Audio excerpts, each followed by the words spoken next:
Just hours to go now before the polls open. It is a last-minute rush to get out the vote by both Republicans and Democrats in Georgia. Now, from a phone bank push by GOP gubernatorial candidate Brian Kemp to a get out the vote prayer rally for Democrat Stacey Abrams, both parties working hard ahead of Election Day. Fox 5's George Franco joins us now from Ebenezer Baptist Church with a look at what both campaigns are doing tonight. George?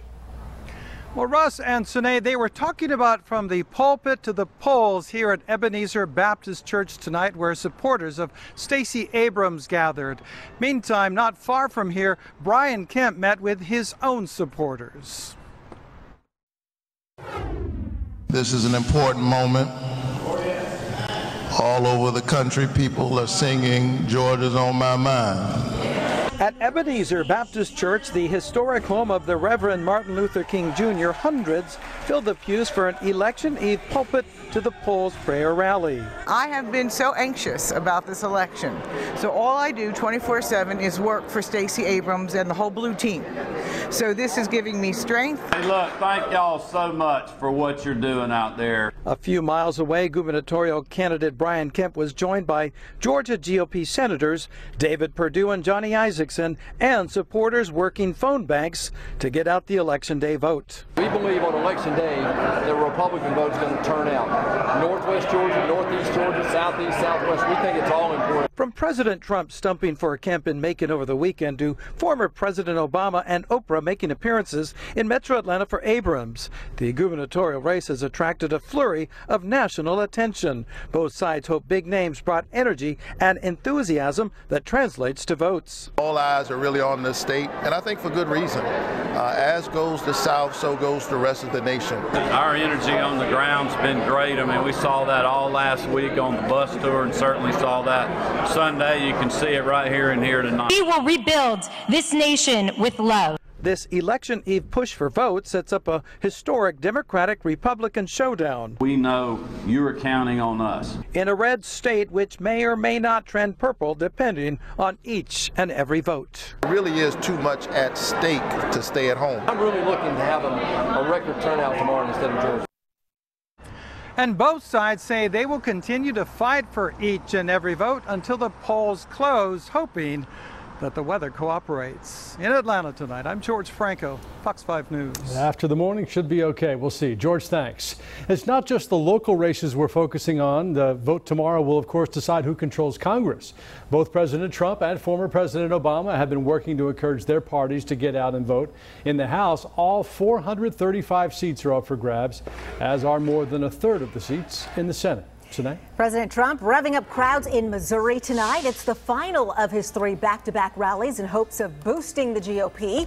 Prior to Missouri, he was in Indiana, and before that, the president spoke to a crowd in Cleveland, Ohio this afternoon. Everything goes through Ohio. You cannot win without the great state of Ohio. And former President Obama has set his sights on Virginia, where he's urging young voters to head to the polls on Tuesday.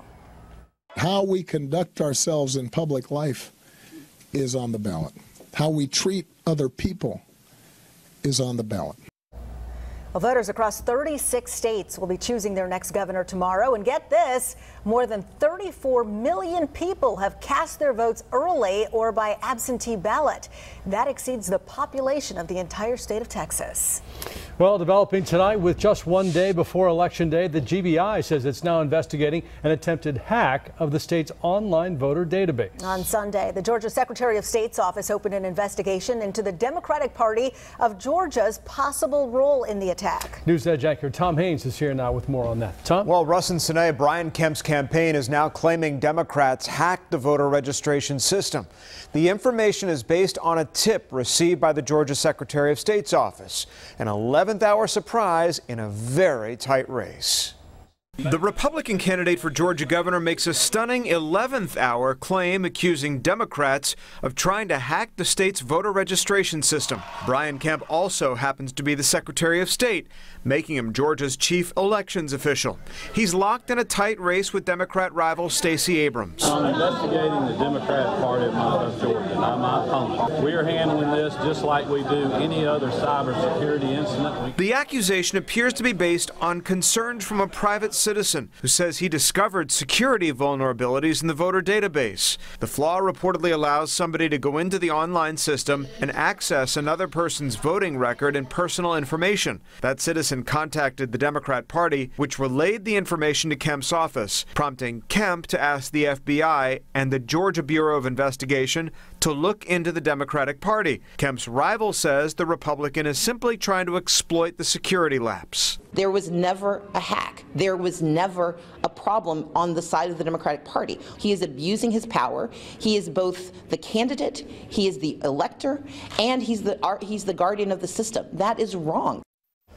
Kemp's office has yet to publish any evidence suggesting Democrats actually access personal voter information, but this last-minute controversy may trigger a dispute over the results regardless of who wins Tuesday's race. Sine? All right, thanks, Tom. Well, be sure to tune in to Fox 5 next Tuesday night for all of your election coverage, including results and reaction. We will have live coverage starting at 8 o'clock on fox5atlanta.com and on the Fox 5 Atlanta Facebook page.